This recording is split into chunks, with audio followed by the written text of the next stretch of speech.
aujourd'hui, le joueur que j'aime beaucoup aujourd'hui, qui serait susceptible de m'inspirer, c'est Kylian Mbappé. C'est laisse tomber, frère. Pour moi, il a le droit même de que ça soit pas la grande forme. Les gens ils ont tendance à oublier ce qu'il a pu faire, tu vois. Et on en attend beaucoup de lui justement parce qu'il a été à ce niveau-là, tu vois.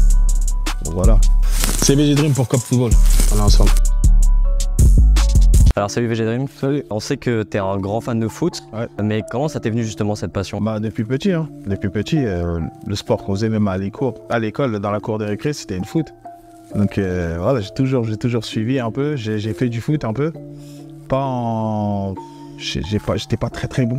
C'est pour ça que t'es pas pro? Ouais, je pense que c'est pour ça. Et voilà, j'ai arrêté en moins de 16. À l'époque, c'était moins de 16. Ouais, j'ai arrêté. En quoi c'est un sport qui t'inspire dans tes chansons? C'est le collectif, le fait d'être une team, une équipe, tu vois. D'aller de l'avant, d'être en cohésion, de jouer comme un seul homme. C'est ça que j'aime beaucoup, tu vois. Après, dans la vie de tous les jours, c'est un peu pareil, c'est un peu le même processus. Surtout que la vie des footballeurs, c'est la vie de rêver de chacun d'entre nous, en vérité. Faire un sport qu'on aime, de haut niveau, et gagner sa vie par rapport à ça, c'est ce que je fais avec la musique, tu vois. Si tu remarques bien, chaque footeur aime la musique, et tous les musiciens qui font faire du foot, tu vois. Il y en a justement qui passent de l'autre côté, qui sont des footeux qui font de la musique, etc. Et vice-versa. Je pense à, par exemple, Jules, qui est super fort au foot. Ah, fort de fou, laisse tomber, c'est incroyable. Et peut-être Pogba ou Moïskine qui font de la zigmu et ils excellent dedans. Est-ce que tu as des joueurs qui t'ont plus influencé que d'autres? Moi j'étais fan de Robinho, ouais. Genre beaucoup de ouf. Technique, etc. Ronaldinho aussi, j'ai kiffé de ouf. Je sais même pas pourquoi je l'ai pas mis dans le 11 d'ailleurs. Didier Drogba, c'est des joueurs qui m'ont inspiré de fou. Aujourd'hui, le joueur que j'aime beaucoup aujourd'hui, qui serait susceptible de m'inspirer, c'est Kylian Mbappé. C'est laisse tomber, frère. Même si en ce moment c'est pas la grande forme, mais... C'est pas la grande forme, mais il va bien revenir. Pour moi, il a le droit même de que ça soit pas la grande forme. Les gens ils ont tendance à oublier ce qu'il a pu faire, tu vois. Et on en attend beaucoup de lui justement parce qu'il a été à ce niveau-là, tu vois. Donc voilà. Tu sors un nouvel album là, de l'autre côté. Est-ce qu'on peut s'attendre à entendre... on sait que tu as beaucoup utilisé le foot dans ta carrière, à entendre quelques punchlines encore sur le foot? Oui, quelques-unes. Hein. Ouais, quelques-unes. J'étais pas axé sur ça, mais il y en a quelques-unes. Tu l'as plus axé sur la vie, sur les femmes? La vie, sur l'amour et ouais, vraiment sur l'amour en fait. C'est un album, l'album du cœur. En proprement, je l'appelle comme ça. On l'a écouté hier, cet album. Ouais. Il est très lourd d'ailleurs. Ouais, merci. Pour toi, le son qu'il faut écouter pour découvrir cet album, pour les personnes peut-être qui n'ont jamais écouté les anciens? Faut être précis. Pour moi, c'est ce son-là. Tu vois, c'est un son où je parle de moi, etc. Et quand tu écoutes ce son-là, tu as une partie de moi. Tu vois. J'ai un merveilleux spécial pour toi, ouais. Merci. Ah, ça c'est là. 2018. 2018, mais en plus le flocage, il est quand même spécial. Le flocage, il est quand même spécial. Qu'est-ce qui t'inspire?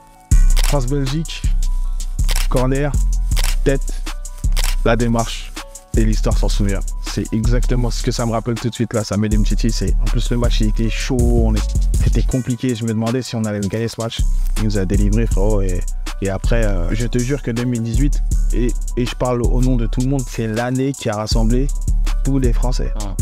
Peu importe d'où tu viens, peu importe même si t'es l'épicier du coin, on était tous ensemble, c'est vraiment l'année bénie entre parenthèses, où vraiment pas de problème, pas de trucs. Tout même les artistes, tout le monde avait son truc, il y en avait pour tout le monde. On était vraiment heureux aussi. On doit définir une année, ces 20 dernières années où on était heureux pour de vrai. Malgré nos problèmes, c'est 2018. Et c'est un peu grâce à toi? Non, c'est un truc d'équipe. On a tous joué ensemble à ce moment-là, tu vois. On s'est tous dit, vas-y, on le fait pour nous. Eux, ils ont gagné pour nous. Nous, on est descendu sur les Champs-Élysées, on a fêté ce truc. Moi, j'ai apporté ma petite pierre à l'édifice pour qu'on puisse se souvenir du truc. Et ce morceau-là, il a résonné des années plus tard dans les autres pays, genre. Aux États-Unis, ça allait. J'ai vu des émissions d'un gars qui il y a toutes les stars qui passent dans sa voiture, etc. Ils chantaient le morceau. C'est dingue, en fait. Je sais qu'il y a beaucoup de pays qui se disent mince, en fait.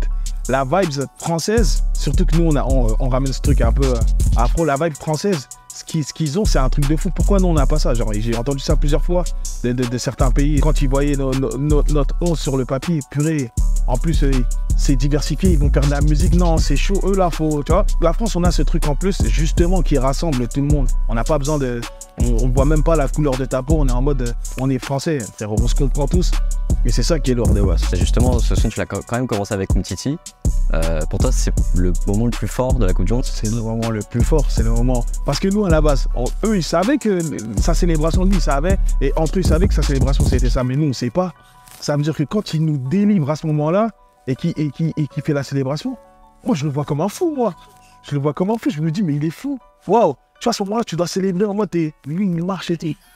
Et justement, je me suis dit, ah non, ça, c'est vraiment un moment où on va s'en souvenir, tu vois. Et jusqu'aujourd'hui, quand tu entends son blaze, tu penses, dans la musique, tu penses à ce moment-là, tu vois. Ouais, carrément. Donc voilà. Ce son t'a permis d'aller au Stade de France pour le faire, pour la célébration. Qu'est-ce que t'as ressenti à ce moment-là, au moment où t'arrives au Stade de France, il y a tout le monde qui chante le son, t'es avec les joueurs?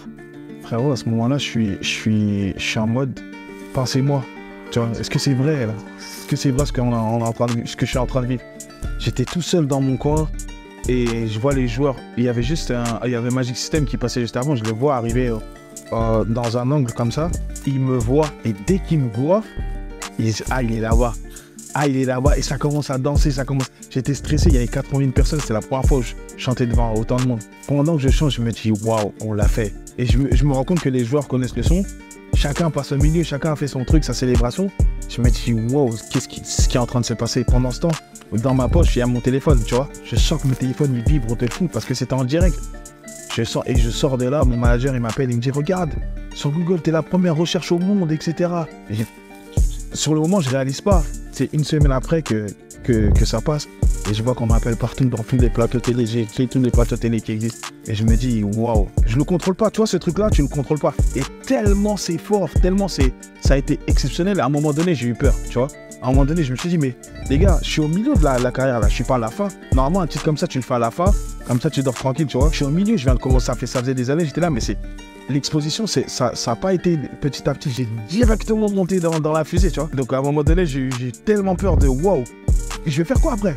Tu vois? Après, voilà, j'ai gardé la tête sur les épaules grâce à mes tranches, etc. Mais ce truc-là, je le souhaite à tout le monde comme je le souhaite à personne. Parce qu'à ce moment donné, là, t'es vraiment face à toi-même. Là, c'est toi. Il n'y a personne d'autre. Et justement, de ce soir-là, est-ce que tu as une anecdote avec les joueurs? Comment ça s'est passé quand vous vous êtes vus? Franchement, on a kiffé sur le moment. Après, on a fait une soirée ensemble et tout. On a mis les sons, on a dansé, etc. C'était vraiment, tu vois. Eux, en plus, ils sont simples. Ils sont vraiment simples. On a kiffé ensemble, tu vois. Et je me suis dit, ouais, c'est la réalité. Je les vois à la télé tous les jours, ils sont là, en fait. C'est des mecs comme toi. Ils ont pratiquement le match que toi. Et ils nous représentent, tu vois. C'est pour ça que je pense que le public français, ils sont vraiment durs avec les joueurs parce que quand on les voit jouer, on se voit à travers eux, tu vois. On se voit à travers eux, on se dit, purée, le public français, c'est un public très, très dur. Très, très dur, tu vois. T'as cette sensation qu'ils oublient ce qu'on a parcouru avant pour le présent. Maintenant, c'est maintenant qu'on veut que tu sois bon, c'est maintenant. Laisse tomber avant, tu vois. Alors que c'est un peu compliqué, surtout quand t'es un joueur, il y a des hauts et il y a des bas, et c'est comme ça dans la vie de tous les jours, tu vois. Justement parce qu'ils se sentent représentés par toi, tu peux pas les décevoir. T'es toujours en relation aujourd'hui avec eux, tu leur parles encore? Ouais, toujours, hein, toujours. Après moi, tu connais, je suis dans mon coin, j'aime pas trop déranger. Ça arrive, bien sûr. Mais quand j'ai l'occasion, etc., d'envoyer un message avec, par exemple, Griezmann, prendre des nouvelles, ça va, tu vas bien, etc. Comment tu vas? C'est important, tu vois. Ouais. Ou quand je devais sortir le son, quand ils ont perdu, qu'ils m'envoient un message, vas-y, sors-le, c'est bon, tu vois. Ouais, ils l'ont pas mal pris. Non, ils sont en mode, la fête aurait été plus belle, tu vois.